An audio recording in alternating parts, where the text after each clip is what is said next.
ایک شخص کو حضرت موسیٰ علیہ الصلاۃ والسلام کی زیارت ہوئی، اور وہ زیارت کا منظر کچھ یوں ہے کہ یہ شخص چلتا ہوا کسی غار میں جا کر پہنچا تو اس نے دیکھا کہ ایک کوئی بہت اللہ والے، اللہ سے بہت خاص تعلق رکھنے والے کوئی شخص بیٹھے ہوئے ہیں، اور ان کا ایک بڑا رعب اور دبدبہ ہے، اور بہت حلم اور بردباری اور تحمل کے ساتھ بیٹھے ہوئے ہیں۔ ان کے بیٹھنے میں بردباری اور تحمل محسوس ہو رہا ہے، اور ان کا تعلق مع اللہ بالکل واضح ہو رہا ہے۔ تو ان بزرگ کو محسوس ہوا کہ حضرت موسیٰ علیہ الصلاۃ والسلام ہیں، تو انہوں نے حضرت موسیٰ علیہ الصلاۃ والسلام کو سلام کیا۔ انہوں نے جواب عنایت فرمایا۔ پھر تھوڑی دیر بعد جب بے تکلفی ہو گئی تو اس بے تکلفی میں حضرت موسیٰ علیہ الصلاۃ والسلام نے ان کو فرمایا کہ اللہ تعالیٰ نے مجھے وہ جو موقع دیا جس میں حضرت خضر علیہ السلام کے ساتھ مجھے کچھ صحبت ملی، اور حضرت خضر علیہ السلام کے ساتھ میں نے وقت گزارا، تو اس کی برکت سے اللہ تعالیٰ نے علوم کا ایک نیا دروازہ مجھ پہ کھولا۔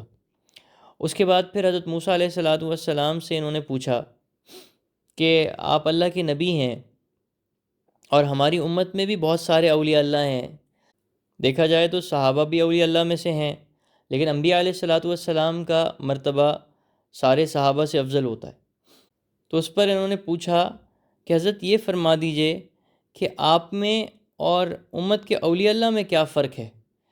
یعنی آپ نبی ہیں تو یقیناً آپ کا مقام ہماری امت کے اولیاء اللہ سے افضل ہے، تو وہ کون سی چیز ہے جو ہماری امت کے اولیاء اللہ میں اور آپ میں کوئی فرق کرتی ہے؟ تو انہوں نے فرمایا اس شخص سے، جس کا مفہوم یہ ہے کہ اللہ تعالیٰ سے میرے حجاب دور ہو چکے ہیں، اور میں اللہ تعالیٰ سے شہرک کا بھی فاصلہ نہیں رکھتا۔ اس سے مراد حضرت کی کلام اللہ کی وہ آیت ہے جس میں اللہ تعالیٰ فرماتے ہیں وَنَحْنُ أَقْرَبُ إِلَيْهِ مِنْ حَبْلِ الْوَرِيدِ، جس کا مفہوم ہے کہ ہم اپنے بندوں کی شہرک سے بھی زیادہ قریب ہیں۔ تو حضرت نے بہت خوبصورت انداز میں اپنے تعلق کو اور اللہ تعالیٰ کے تعلق کو بیان کیا۔ اچھا، اس میں ایک بات سمجھنا ضروری ہے کہ اس سے ہرگز مراد یہ نہیں ہے کہ امت کے اولیاء اللہ جو ہے وہ اللہ تعالیٰ کو اپنی شارک سے زیادہ قریب محسوس نہیں کرتے، بلکہ اس کا مطلب یہ ہے کہ اللہ تعالیٰ نے حضرت موسیٰ علیہ السلام پر، چونکہ وہ نبی ہیں تو ان پر اس کی جو تفصیل کھولی ہے وہ ظاہر ہے امت کے اولیاء اللہ کے پاس وہ تفصیل نہیں ہے۔ تو حضرت موسیٰ علیہ السلام چونکہ اللہ کے نبی ہیں تو ان کا جو قرب کا، اقربیت کا مقام ہے ہماری امت کے اولیاء اللہ کے مقابلے میں وہ زیادہ مضبوط اور بڑا ہے۔ تو یہ صاحب بھی حریص تھے، تو انہوں نے پوچھا کہ حضرت موسیٰ علیہ السلام سے کیا ہمیں بھی اس اقربیت میں سے کچھ حصہ مل سکتا ہے کہ ہم بھی یہ کیفیت پا جائیں؟ تو حضرت موسیٰ علیہ السلام نے فرمایا کہ ہاں مل سکتا ہے۔ تو کہا حضرت اس کا کیا طریقہ ہوگا؟ تو فرمایا کہ اٹھتے بیٹھتے اپنے رب کی ثنا کو بیان کیا کرو، اٹھتے بیٹھتے اللہ تعالیٰ کی ثنا کو بیان کیا کرو۔ یعنی کوئی بھی وقت میں آپ کی زبان اللہ تعالیٰ کے ذکر سے اور اللہ تعالیٰ کی تعریف اور شکر سے خالی نہ ہو۔ اللہ تعالیٰ کی ثنا کی عادت اپنے آپ کو ہر لمحے میں ڈال لیں، کہ کسی بھی لمحے آپ کی زبان، آپ کی کیفیت، آپ کا دل اللہ تعالیٰ کے شکر اور تعریف سے خالی نہ ہو، بلکہ ایک ایسا وقت آ جائے کہ آپ اللہ تعالیٰ کی تعریف اور ثنا کرنے میں بے تکلف ہو جائیں اور بے اختیار ہو جائیں۔ اب رخصت ہوتے ہوئے ان اللہ والے نے حضرت موسیٰ علیہ السلام سے آخری سوال پوچھا۔ ان اللہ والے نے پوچھا کہ حضرت مجھے یہ فرما دیجئے کہ وہ کون سی ایک ایسی چیز ہے جو میں کر لوں اور میں اللہ تعالیٰ کے ہاں کامیاب ہو جاؤں، یا کون سا ایک ایسا کام ہے جو آخر تک کے لیے میرے لیے کافی ہو جائے؟ وہ میں کیا ایسا کر لوں کہ میں یقینی طور سے دنیا اور آخرت میں کامیاب ہو جاؤں؟